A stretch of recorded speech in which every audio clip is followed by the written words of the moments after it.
This video is sponsored by Buy Mode Shopping app. நிறைய price வாங்குவேனா, இதனால் class attend பண்ணுறதுல கொஞ்சம் பிரச்சனை வரும் எனக்கு. 11 மணி கிளாஸ்னால் 11:30க்கு தான் போவேன். எங்கள் அலமேலு மேடம் இந்த லவ் பண்ணுற பக்கத்தில் உட்காராதன்னு சொல்கிறதுக்கு வந்தேன். எங்கள் Alamelu Rishi madam, I am a very successful student. First மார்க்லாம் வாங்க மாட்டேன், 70-75 வாங்கிடும். போதும்ல, போதும் 55 போதுங்கிறாங்க. 54 வாங்கிறாத, மேற்படி போக முடியாது. எதிர்க்கு தான் அதை முடிச்சுக்கணும், அவ்வளோதான். போவேனா எங்கள் அலமேலு ரிஷி மேடம் சொல்லுவாங்க, என்ன உள்ளே நுழைவேன், ஏய் அப்படிமா. எத்தனை மணிக்கு கிளாஸ்? 11 o'clock. இப்போ என்ன டைம்? 11:30. ஏன் லேட்டு? காம்படிஷன் பேர். ப்ரைஸ் வாங்கினியா? இல்லை அப்படிம்பாங்க. ஸ்ட்ரெஸ் ஆயிரும் சார். கிளாஸ்க்குள்ளே இந்த 2 இருக்கும், அது 98 வாங்குறது ஃபஸ்ட்டு உட்காந்துருக்கும். இந்த பக்கம் ஒன்று, இந்த பக்கம். அது எப்படி தரும் பார்க்கும். கிளாஸ் எடுக்கிற நேரத்தில் இவங்கக்கிட்ட பேசி எதுக்கு மிஸ் டைம் வேஸ்ட் பண்ணிட்டுருக்கோம். இப்படி பார்த்துருக்கோம் 2. இன்னும் 3 சிரிக்கும். மாட்டிக்கிட்டியான்னு சிரிக்கும். 3 10 பர்வீன் உள்ளவான்னு கூப்பிடும். ஒரு 10 இதெல்லாம் இருக்க, மற்றதெல்லாம் என்னை வேடிக்கை பார்த்துட்ருக்கோம். அதில் 5 லவ் பண்ணோம், எனக்கு தெரியும். அதில் 3 யார் சோகமாக இருக்குன்னு பார்ப்பேன்.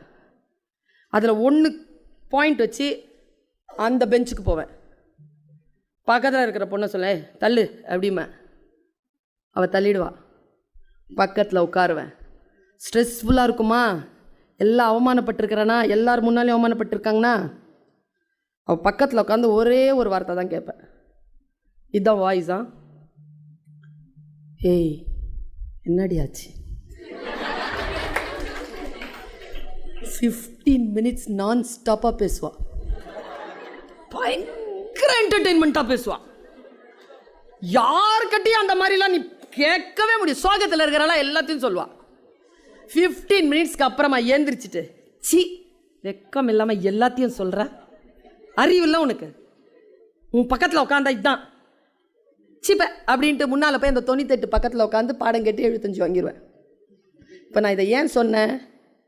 இந்த வயசில் ஒரு உண்மையை தெரிஞ்சுக்கோ. உன் கண்ணீரின் வலியை கேட்பதற்கு யாரிடத்திலும் காதுகளும் இல்லை.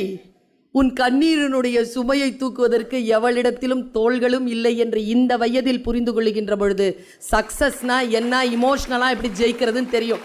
நான் விதைத்த விதை நான் தான் அறுவடை செய்ய வேண்டும். அடுத்தவர்களிடம் சொல்லிக் கொள்வதற்கு எதுவுமே கிடையாது. இந்த வயதில் முடிவு செய். நீ இந்த வயதில் முடிவு செய்யாமல் அப்புறம் வேற எந்த வயதில் முடிவு செய்ய முடியும்? This is the age.